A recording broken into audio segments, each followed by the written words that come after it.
Hello, welcome to Soulprint Intuitive Tarot for September 21st. So this was a tough weekend, right? There was a lot of processing. We're still reeling from the impact, the reality of Ruth Bader Ginsburg's passing. As I said in the video I released on Saturday, she, as near as I can certainly tell, she seems to be fine. She's gone into the light. She is sort of almost returned immediately, not in physical form, but in spirit form. And she continues to stay very closely connected to SCOTUS and to that process. And she's going to hang around, sort of, until her replacement has been put into office, or onto the bench, I guess it's called. So, but this is Monday, and so this is the time for the Donald Trump This Week video. So that's going to be covering the days of September 20th, so Sunday, until the 26th. So now, thank you, first of all, to those people who sent me the information on Vedic astrology.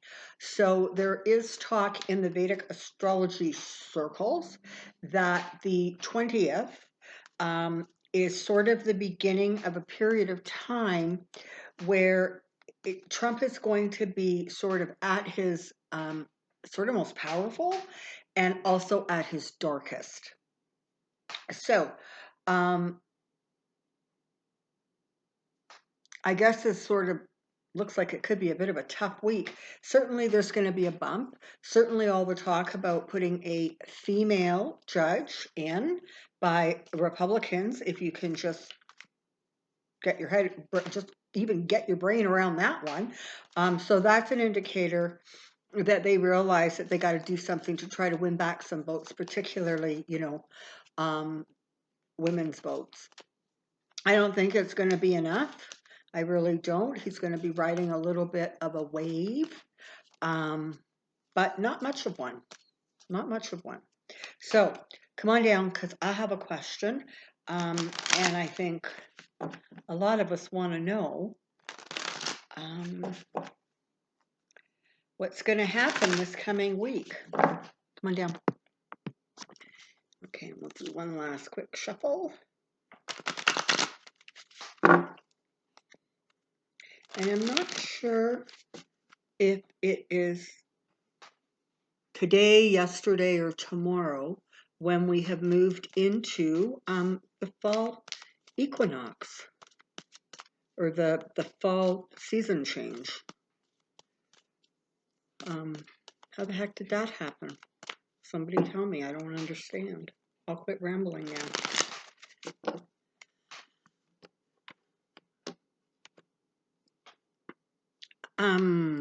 Trump this week. Trump this week. Trump this week.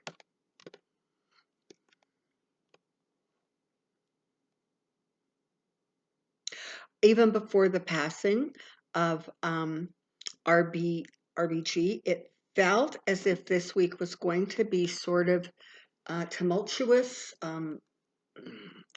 sort of volatile anyways. So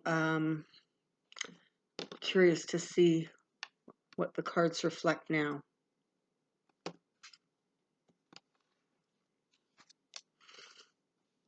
Okay, so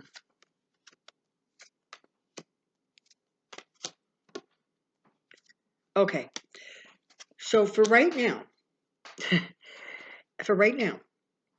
they are kind of like the ghouls they are. They're all like rubbing their hands and going, ooh, this is great. We can get another, conservative judge onto the Supreme Court. Yay for us. This is amazing. Okay, wait a minute. Maybe we can use this to sort of win back some of those women's votes, because I think what we should do is we should change our opinion. We should change our approach, and we should start embracing the brilliance of women. And, so let's really, really look at getting a female judge, and try to get that put through. God almighty, I hope he doesn't like want to nominate that. What is that really screechy voiced lawyer judge person on Fox News? Anyways, you all know who I'm talking about. Jeannie somebody. Okay. So that would just be beyond horrifying. I think at that point, even a lot of senators would have, even Republican senators would have to go like, whoa, doggy, that's a little too far. But so they're going to use this. Make no mistake, the Republicans are going to do everything in their power to really, really try to use this vacancy to really try to pump up their numbers and really try to get people kind of like they're looking for this to sort of almost like breathe new life into what is a faltering and failing campaign. Now, it's going to be a little bit hard to do that just because, there's not really a lot of money left in the coffers in terms of election, advertising and that kind of thing. But, I'm sure they'll figure it out somehow. Okay, so this is sort of the deal, right? They're really scared. They're really aware that the numbers are down, things are not looking good, and they really are going to do whatever they can to try to shift the headwinds to their favor. And this passing, leaving this vacancy, it's going to kind of behave like a bit of a shot in the arm for, Trump / the Republican / the election.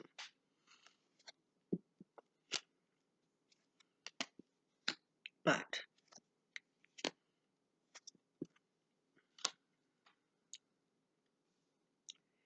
it's not going to be enough. First of all, there was that whole kerfuffle that went on in 2016. And you know what? I'm telling you, if somebody actually were to ask Trump about it, no, that wasn't 2016. What was that? 2015 with Merrick Garner? Whenever that was. So there's that whole thing going on about, well, in the last year of a presidency, they shouldn't be allowed to, fill a vacancy. And then, of course, it's 43, 4, whatever days it is until the next election. But apparently that's plenty of time if you're a Republican. That in and of itself is not going to sit well with a lot of people. People are going to find sort of some of the antics almost too disrespectful to swallow. There's just been too much. And don't be surprised, do not be surprised if somewhere there is information or communication that's going to come out that is going to really, really make the Republicans look sort of almost even more mercenary than they already are. So it feels as if they're going to really try to create this message going forward, and it feels like it's frankly not really going to work that well for them. You've got the White House sort of standing strong. That's the word I'm getting, like standing strong, like it should be able to ride this out because, King Crazy, right, is, and King Greedy is going to do whatever he can to make this work. And you know what? Listen, people, take great comfort in that, really, because every time this guy opens his mouth, he reveals more and more of who and what he is and who and what he isn't. So the more he's going to try to jump into the fray and talk this up and, be his own best PR guy and his own best communicator, he's going to say some really dumb, stupid stuff. And it's just going to blow up in his face. And there's going to be even more stuff coming out that Trump is not going to like. It's going to make him look weak. It's going to look ineffective. And so this is going to be a week where you're actually kind of going to be able to almost feel the increase in like volatility, the increase in him sort of lashing out or really like getting cocky, like really pushing forward, because it's not going to take long before they realize that this unless played very, very carefully, what they think is a gift, manna from heaven, because they have this space now that they can fill at the Supreme Court, it's going to just completely blow up in their faces, and it's especially going to blow up in his. So, in some ways, let them do what they're going to do. That old, if you give somebody enough rope, right? Yeah, and the Republicans, because they're so brilliant at being tone deaf, and because Trump is, head of the class. Okay, probably the only thing he was ever actually head of the class about, but he's really, really good at being tone deaf. So he's gonna just take this football and he's just gonna run with it. And again, because he has the kind of brain he has and kind of the mind he has, he is just viewing this again as say whatever you have to say to get out of the conversation, to spin it so it looks good for you. It doesn't really matter if it's a lie. Just, that's going to be what you're hearing. So your head's going to be spinning this week. If you're actually going to be following the news, there's going to be a lot of somebody saying something and then in the next clip saying the exact opposite. And, it's politics. Everybody does that. But this is almost going to be to the extreme. Okay? So,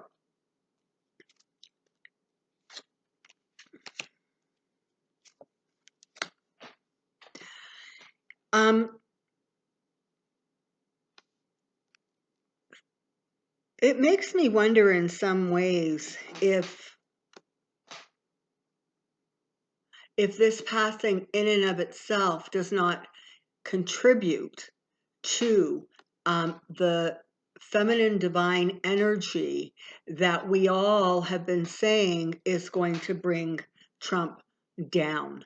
And I, for a long time, have said it is not a person, it is a collective of female energy. And it's just going to be, in hindsight, when everybody looks back, there's going to be, like, honestly, like a through line of the women and how they brought Trump down from all various areas.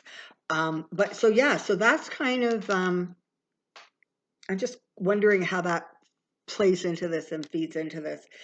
He's not, Trump's not going to handle it well. He's going to go spouting off at the mouth. He's just not going to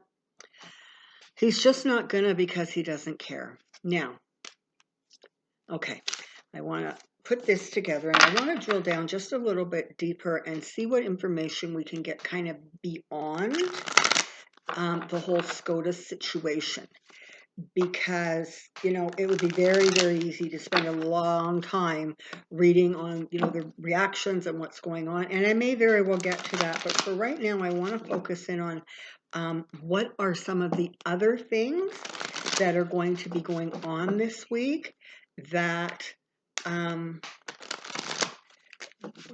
that's going to be impacting Trump and how he functions, and what kind of damage he does to his campaign. Because I understand every time he opens his mouth, he damages it, unless you're talking about the 30% of people who think he is a combination of, I don't know, the best thing since sliced bread and a messiah sort of rolled up into one person.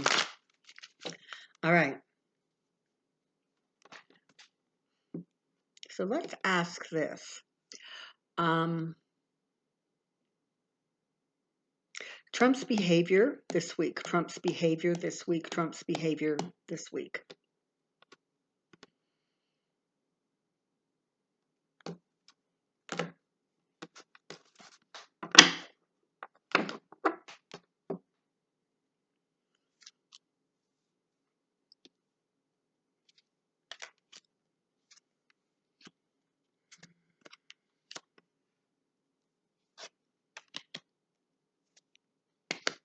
Okay. So the more bad news there is, like apparently, if I understand correctly, I'm pretty sure in all of the swing or toss-up states, or all of the states that Trump really needs to hang on to, Biden is leading him, I think, in pretty much every one of them. So there is some awareness that things really aren't going well, and for a moment, there really is going to be that glimmer of hope that the whole SCOTUS thing kind of works to their advantage.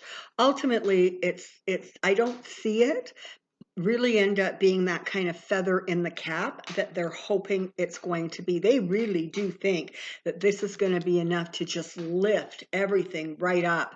And it's just really not. He is trapped, and there's too much information out there. And the information that is frankly sort of detrimental to him is going to keep on coming out, whether that is his behavior about SCOTUS thing, whether it is more background information that comes out just from journalists, whatever it is, it's going to be a volatile week for him. And they're going to have a very hard time trying to get him to focus, to move forward in a sort of methodical and logical way to get to his goal. They're not going to be able to kind of contain that, because he's living in this sort of bubbly fantasy world where in his eyes, he only sees now what he really wants to see. And so the fact that things aren't going well, the fact that his numbers are down, the way Trump is processing that is, well, who do I blame and who do I delegate to fix this thing? Because it's certainly not my problem, and it's certainly not something I need to do or change. And so you've just got this sort of volatility around him where he's just not going to listen. He really thinks he knows how to handle this in the best possible way. And so, you can't fix somebody who's really not willing to participate in their own healing. And he's not, because it's all about him. It's all about his money. It's all about his status and his possessions. It's all about Trump and what Trump wants. And there's going to be a lot of that going on this week. A lot of it going on this week, okay? You're going to get more of that, saying things that are just stomach turning, nauseating, right? He's going to be flapping his mouth, and he's going to be thinking that what he's saying is really important and it's really good stuff, and this is going to sway the masses. You've just got more of that, like literally bedeviled energy, right? Where anything that he could do to propel his life forward, he's going to do backwards.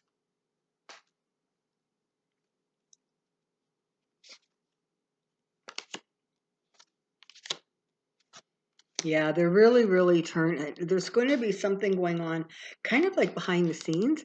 It looks like they're going to be reaching out to, those that like to play tricks. Perhaps those who might be across the water who really want Trump to stay in office. There's going to be more going on with that. And, I think he's going to be reaching out. And I think by extension, more information is going to be getting leaked about sort of the position that things are in terms of election interference. So there's stuff that's going to be going on behind the scenes. I don't know that you're going to hear about it this coming week, but we're going to all hear about it in the not too distant future, because again, desperate people do really desperate things. And I'm pretty sure that when you add desperate, arrogant, and stupid all together, you get quite the little volatile combination, but I don't see that combination being particularly effective in propelling Trump and his election campaign towards the White House. Again, offers are, oh my God, it's like every week somebody is coming to him and saying, Trump, take this offer. It's a good one. We can protect you. We can this, we can that. And he's just like, nope. Nope, nope, nope. I want 4 more years. I want 8 more years. I want 12 more years, because I want. And so he's not going to listen to them. He's not going to take advantage of sort of really kind of the gift that landed on his lap, unfortunately, as a result of, Ruth returning to the light. Okay. But it's not going to, like, this is the thing, right? Is it doesn't matter kind of what presents he gets. He always, always, always manages to shoot his own foot off. And so don't think that this, frankly, is going to be any different. He is going to self-sabotage because that is what he does. And it very much feels like this week there's going to be some rather significant spiraling out of control. And that's going to also, I think, put him in a place or a position where he's just, he's not doing himself any favors. He's really, really, really not. Okay, now, because towards this end of this week, talk is going to turn towards the first presidential debate, which is scheduled for Tuesday, September 9th. So as this week wraps up, then, a new week starts. Tuesday of that week, we've got that debate. And I kind of just want to do a little bit of a drill down and see if I can get some clarity. People have been asking me if I think that they're going to actually do all 3 or 4 debates, however, and I'm like, no, I don't think so. I have a feeling that the first one is going to go so bad that he's going to come up with reasons to not debate. But we shall see. So I want to take a look, at this and see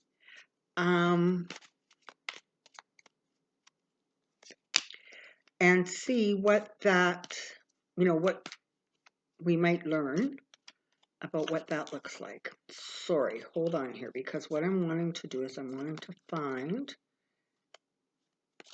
there. So I'm pulling out the King of Pentacles and the Ace of Swords. So as you know, the King of Pentacles is one of my cards for Trump. The Ace of Swords is my card for Biden. So we're going to pull those out, and then we're going to take a quick look, see if we can get a handle on kind of what the first upcoming debate looks like. Here we go. Oh, look who showed up at the bottom, eh? Biden-Trump debate, Biden-Trump debate, Biden-Trump debate.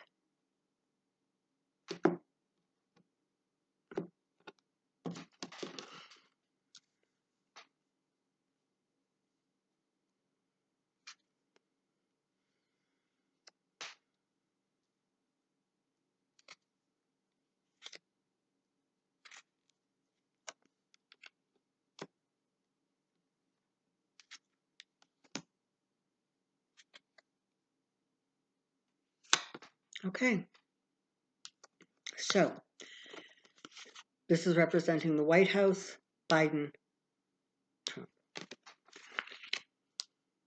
Okay, so Trump is going to do what he did the last time, because again, he sees it as effective. So he's his best communicator. He's going to try to bully and bluster his way through that debate. And he is not going to be prepared. He is not going to have any facts or figures kind of at his disposal that are accurate. He is going to fall back on the kind of normal communication and normal attitudes and normal behaviors that he has exhibited now for 4 years. So you're going to, this is it, right? He did good. He won people told him he looked great against Hillary, so why wouldn't he be able to do this too? And what he doesn't understand is that there is an innate sort of strength and kindness and just sort of basic fundamental goodness about Biden. And so when you get the two of them side by side on a stage, kind of their personalities sort of come out a little bit. They sort of show themselves off a bit. And he doesn't end up looking very good. He's not going to be prepared. He's going to rush in and think he can just bluster and bully his way through. And because you have to remember, I mean, somebody once, I think it was, I don't know if it was Dan Coates or Mathis, but one of them said that when you understand that to Donald Trump, the truth is whatever he thinks, whatever he is saying in the moment. That is his truth. That's part of the reason, I guess, why, he has been successful to the degree that he has been in terms of conning people, because he has a way of saying things, because what he is saying in any given moment is absolutely the truth he believes in that moment. It's just that he doesn't have,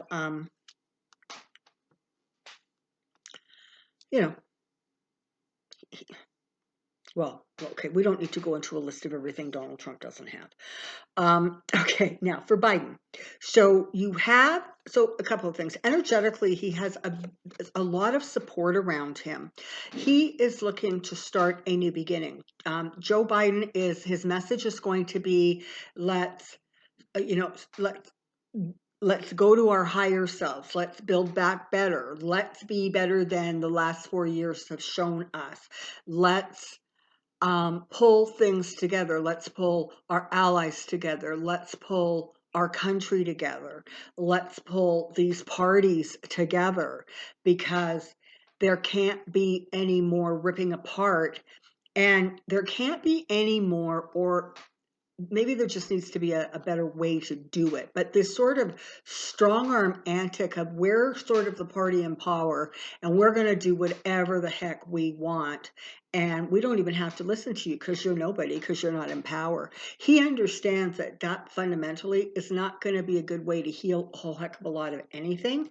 And so there is great excitement and great joy about, him moving forward. It looks very much like, in terms of the debate regarding the White House, it definitely looks like, while Trump is busy trying to be kingly and bully-like and sprout his message, Biden stands in a place where, frankly, there's just much more support for him.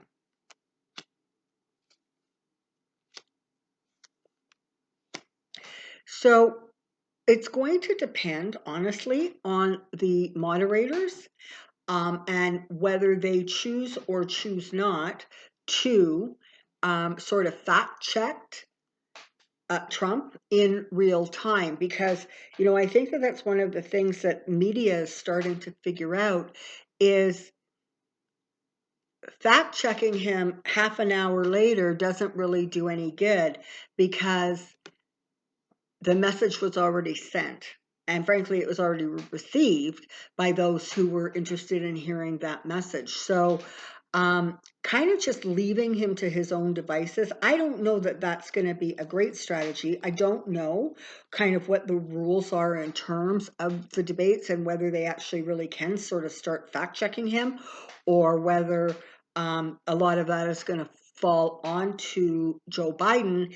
If it does, you can bet that Joe Biden right now has been working and prepping very hard to be able to make one statement to fact correct and then make his point. So that's kind of, I think, part of what's going to be going on strategically from the Biden camp is, Trump says 1, 2, 3, and Biden steps in and says, well, actually, that would be A, B, C. So what I'm going to do about it is, there's just sort of this shift. And so he's been working very, very hard at that, because he is not going to let himself, Biden is not going to let himself sort of be, bullied around or pushed around, certainly not by the likes of Trump. But what's almost going to skew the debate is actually Trump being stuck in Trump's own head. And his belief structures. And he doesn't do well when he gets pushed back against, and you can bet Biden's going to do some of that. And because, frankly, that's a great way to get these sound clips of Trump saying things that are either such blatant lies or are so ridiculous. And it shows him to be the weak, sort of pathetic puppet he is. So that should be interesting. Look, you've got both the 3 and the 5 of Pentacles. So I'm not saying that Biden is going to swing through this and be so masterful. And I'm not saying that Trump in his own way may not be able to score a couple of points. But when it comes right down to it, it's sort of like the question that's being asked is, who can fix the country? It's as simple as that. That's the bottom line question. Who can fix the country? So I don't believe that. Nope, I really don't. Right now, as of right now, unless something dramatically changes, I don't see, or let me say, I do see a lot of effort or energy in trying to figure out how to get him out of some of the future debates, because I don't believe it's going to go well for him. And I think that in some ways his behavior, his reactions, and the way he conducts himself during those debates for Trump could very well be exactly what creates even bigger cracks in the foundation that he is trying to shore up to win this debate and therefore the election. I don't see it working out well for him. So, okay, so as far as this week goes, listen, it's going to be a hard one. There's going to be a lot of energy about, being scared or worried or frightened, not feeling like the situation is in control. I'm asking you to the very best of your ability to try to keep yourself in a place where you don't give in to worry and those scared, frightening feelings. He's going to be erratic, but that is not a big surprise. But I think that you're going to see stupid even for him. Too stupid even for him. Okay, so there's gonna be some interesting kind of furies and fireworks this week. It feels like information is coming out. He really does not want to come out. There's just going to be stuff going on, and he, as usual, is not going to handle it very well because he's not real grown up. Until next time, take care, be well. We'll see you soon. Bye-bye.